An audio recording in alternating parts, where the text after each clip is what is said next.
الحمد لله نحمده ونستعينه ونستغفره ونؤمن به ونتوكل عليه ونعوذ بالله من شرور أنفسنا ومن سيئات أعمالنا من يهده الله فلا مضل له ومن يضلله فلا هادي له ونشهد أن لا إله إلا الله وحده لا شريك له ونشهد أن محمدا عبده ورسوله بالهدى ودين الحق أرسله أما بعد فأعوذ بالله من الشيطان الرجيم بسم الله الرحمن الرحيم إن الله وملائكته يصلون على النبي يا أيها الذين آمنوا صلوا عليه وسلموا تسليما صلى الله على النبي الأمي وآله وأصحابه وبارك وسلم صلاة وسلاما عليك يا رسول الله وعلى آلك وأصحابك يا شفيعنا يوم الجزاء. معزز حضرات، قرآن مجید میں درود پاک پڑھنے کا جہاں حکم دیا گیا ہے، آیت درود جس کی میں نے تلاوت کی ہے، اللہ کا حکم ہے کہ ایمان والو نبی پر درود پڑھو، اور سلام کی بات آئی تو وسلموا تسلیما، خوب سلام پڑھو. بے شک.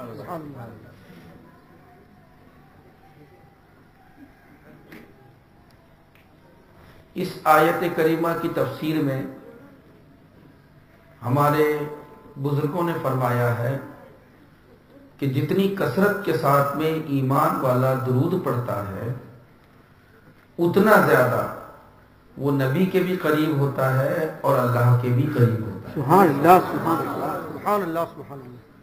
حدیث پاک میں آیا ہے کہ اللہ تعالیٰ نے کچھ فرشتوں کو متعین کیا ہے، یہ ابو داؤد میں حدیث، سیاحین، وہ سیر کرتے رہتے ہیں اور دیکھتے ہیں کہ کہاں کس نے درود پڑھا. بس کسی نے درود پڑھا کہ فوراً لے جا کر اپنے آقا کی بارگاہ میں پیش کر دیتے ہیں، یا رسول اللہ فلاں جگہ، جیسے یہ برکٹ ہے آرمور، یا رسول اللہ آرمور میں برکٹ میں ایک آپ کا غلام ہے جس نے آج 3 بار 4 بار 5 بار جتنا بھی اس نے درود پڑھا ہے، اس غلام کا نام یہ، اس کے والد کا نام یہ، اس کے خاندان کا نام یہ، محلے کا نام یہ، سب عرض کر دیتے ہیں کہ اس نے اتنی مرتبہ آج آپ پر درود پڑھا ہے. سرکار اپنے غلاموں کے درود کو سن کر خوش ہوتے ہیں. اسی درود پاک کی فضیلت میں ہمارے بزرگوں نے فرمایا کہ حضرت سفیان ثوری یہ ایک محدث ہے. مسلمانوں، اسلام میں دین جاننے والے لوگوں کے الگ الگ پوسٹ ہے، الگ الگ عہدے ہیں. حافظ ہے، قاری ہے، مولوی ہے، عالم ہے، مفتی ہے، محدث ہے، مفسر ہے. تو ایسے ہی سفیان ثوری ایک محدث گزرے ہیں جو حدیث شریف روایت کرتے ہیں، سمیٹتے ہیں. بڑے بڑے علماء آ کر ان سے حدیث سنتے ہیں. اور محدث جو ہوتا ہے نا، وہ واقعہ بیان کرنے میں بہت باریکی نگاہ رکھتا ہے کہ میں نے کس سے سنا اور کسے بیان کر رہا ہوں اور کیا بیان کر رہا ہوں. بہت گہری نگاہ ہوتی ہے محدث کی. تو محدث سفیان ثوری رحمت اللہ تعالی علیہ نے ایک واقعہ بیان کیا. میں کعبے کا طواف کر رہا تھا اور طواف کرتے ہوئے میں نے دیکھا کہ میرے آگے آگے ایک نوجوان ہے، وہ بھی طواف کر رہا ہے، لیکن اس نوجوان کو میں دیکھ رہا ہوں کہ جب بھی کسی دعا کے پڑھنے کا موقع آتا ہے تو وہ درود ہی پڑھتا ہے. طواف شروع کرتے ہیں حجر اسود سے، اصطلاح میں حجر اسود کی دعا الگ، رکن یمانی کی دعا الگ، رکن شامی کی دعا الگ،